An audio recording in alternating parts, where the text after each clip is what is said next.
We continue with the lecture on the history of education, and amongst the submodules we're going to see during this recording is the response to Western education by the Africans. We'll see the impact of missionaries to the education in Africa and Uganda in particular. We'll also have a sneak peek into the Muslim or Islamic education in Uganda, and we'll also see how the education structure took shape and the reasons for the failure of vocational education. Let's start off by seeing the reaction of Africans towards the introduction of formal education. Now, initially, formal education that was introduced by the missionaries was not welcomed, and there were several reasons for this. One, the Africans thought that by taking up this education, it would make them lose their cultures. It would result in their children adopting the missionary culture and abandoning the African cultures. For example, female circumcision would be abandoned, yet it was close to the hearts of some cultures. Two, the Africans failed to understand the content. They felt the content was hard to comprehend because it was delivered in a foreign language which the parents would not understand. So there was that concern. Three, they were concerned that they would miss the company of their children, since the children were regarded as a source of prestige and honor, and they felt that if their children took up this Western education, they are going to miss out on their wealth. The children are not going to be part of them. As we mentioned earlier, language was a great barrier. They did not understand what the Europeans were talking about. So because of the lack of a good communication gap, they were hesitant to have their children enroll in this Western education. The Africans also were fearing to lose their land. Land was one of the most valuable items they had. Now they believed that the missionaries would use their land to construct schools, grow cash crops, and settle there. So they did not welcome them with open hands.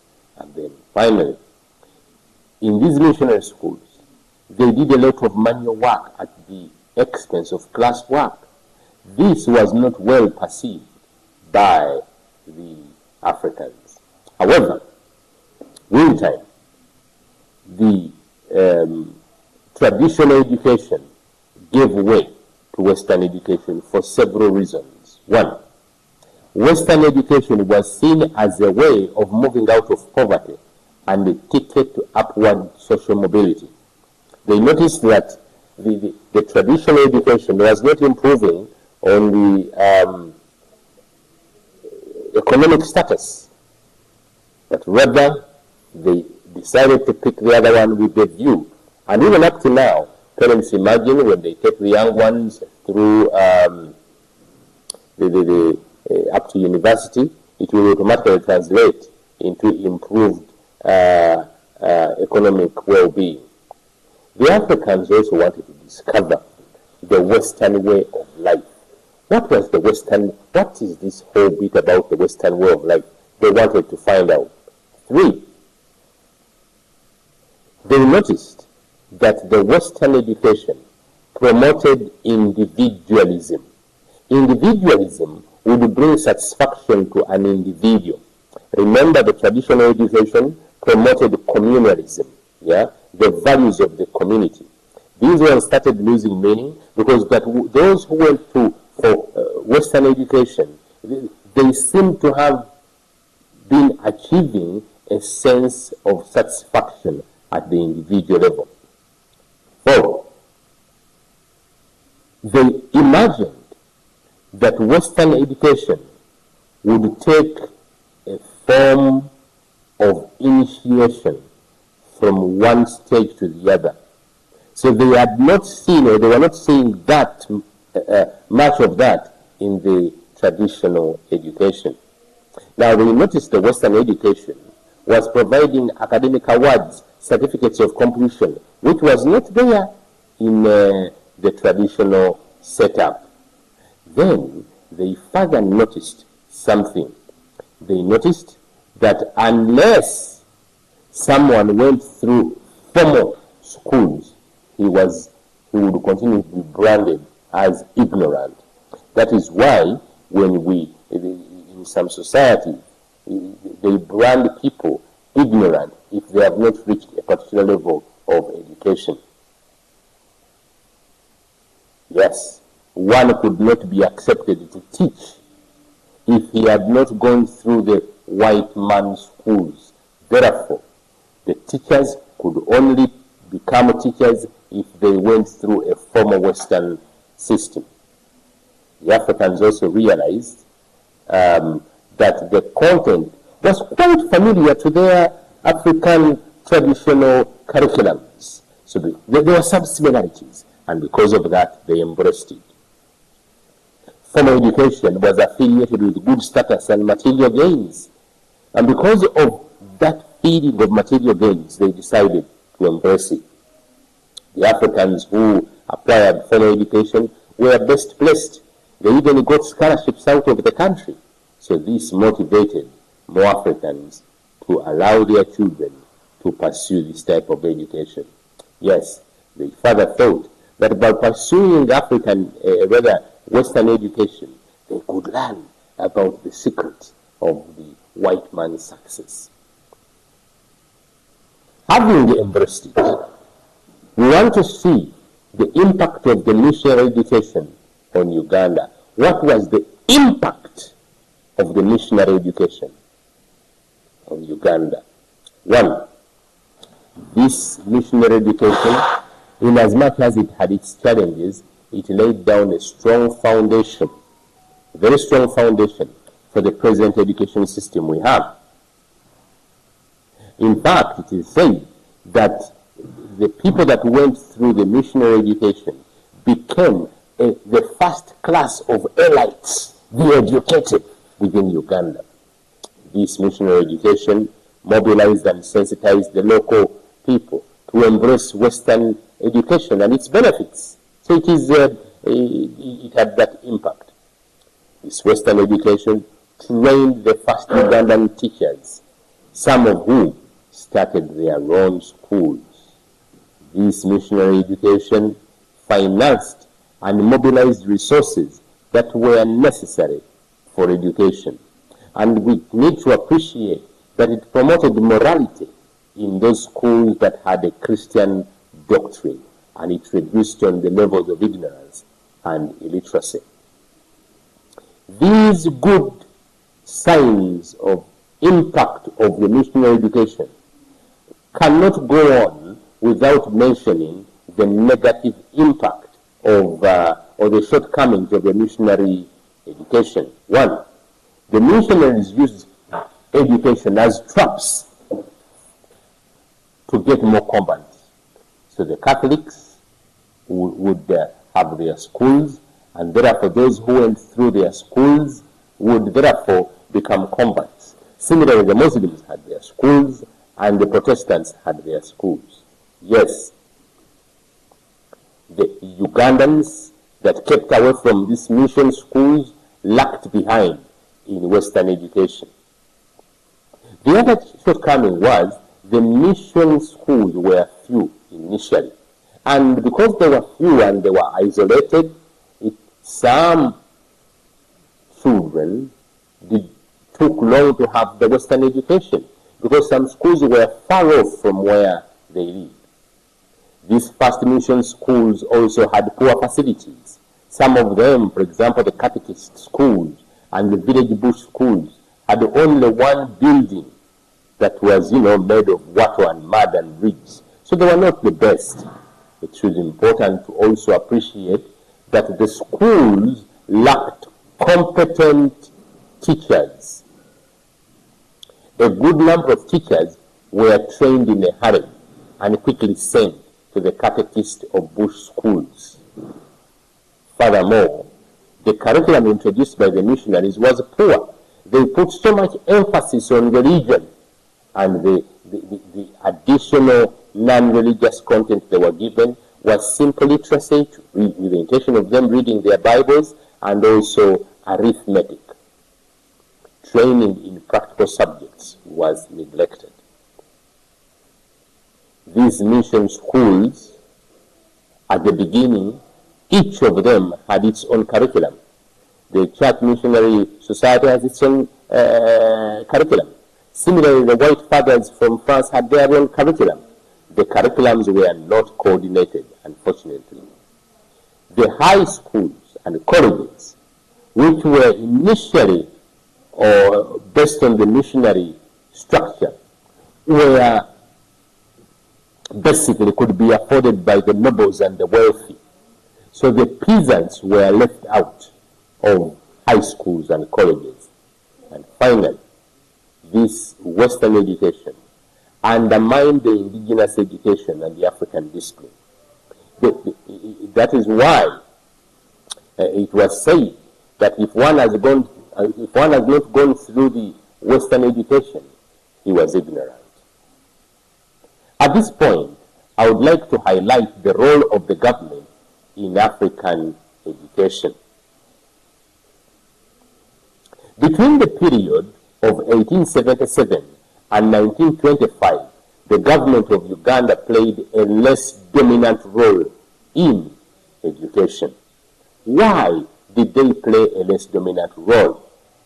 The first reason is, with the introduction of Western education, it took place at a time when colonization of Uganda was being undertaken. So they were the government, they were very preoccupied with politics and had no time to supervise formal education in Africa. We should also notice that there were financial constraints. Financial constraints because the government here, the colonial government, relied heavily on subsidies from Britain. So they could not foot the bills that are required. Government also had issues of serious manpower shortages. They did not have enough teachers, enough administrators, enough social workers. Few Europeans could afford or did come down here in Africa.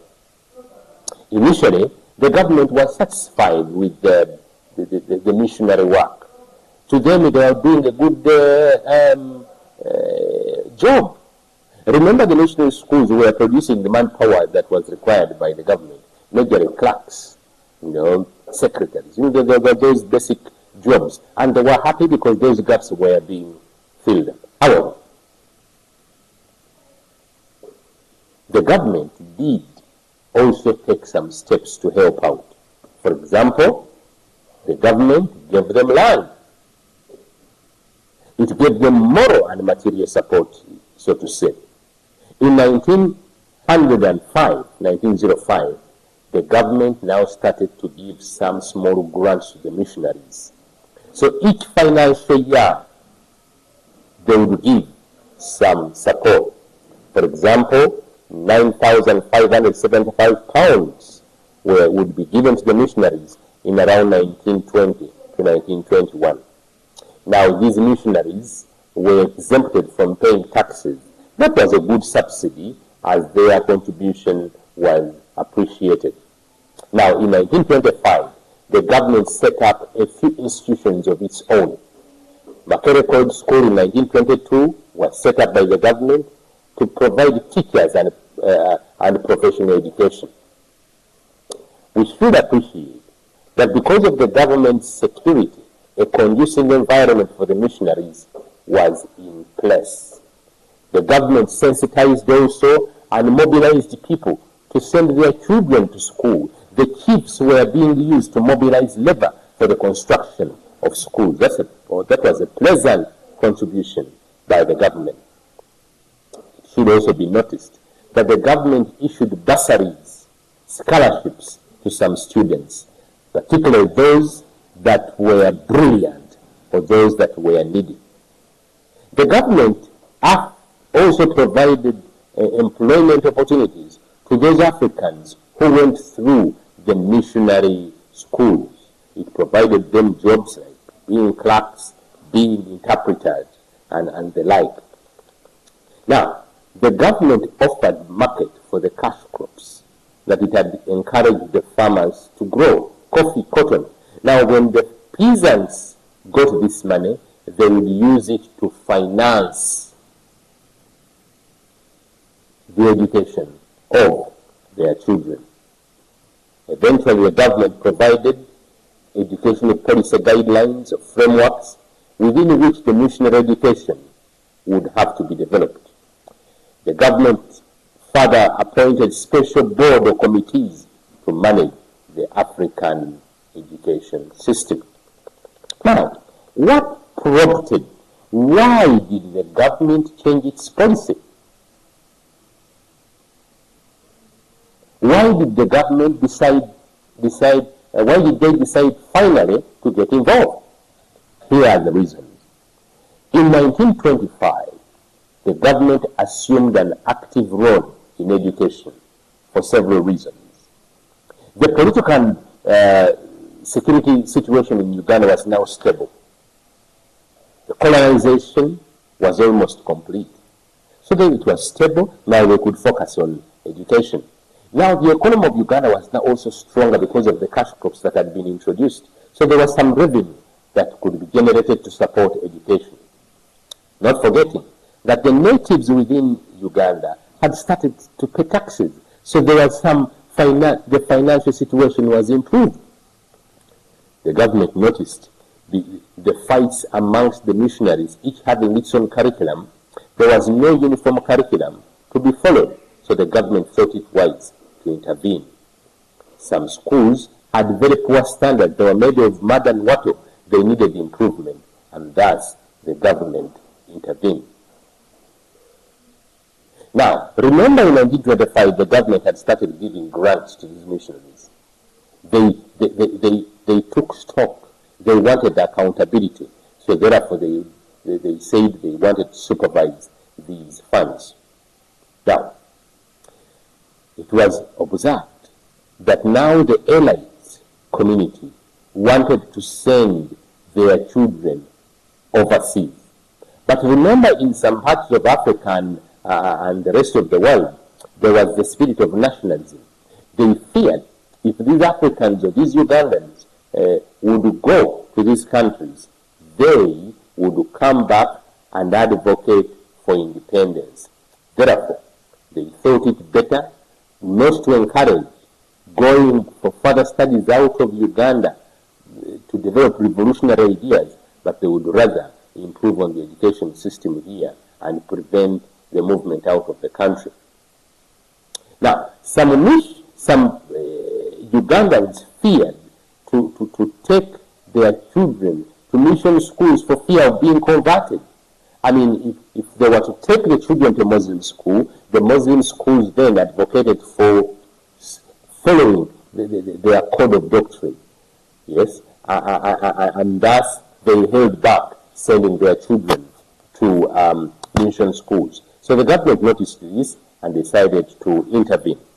In 1922, the government of Britain decided that education in the colonies, whether Uganda, Kenya, should be taken over by the colonial governments in all the Commonwealth countries. So because of that ruling, they decided that they needed to own the education and not leave the missionaries manage the show. Between 1924 and 1925, Philip Stokes Commission, that we shall study about shortly, came up with a system to evaluate the education system. It made recommendations to the government, and part of the recommendation it made was the government had to be involved in the educational setup within a country. Let's pause it there. We'll get back and dive more about the benefits of the government's involvement in education.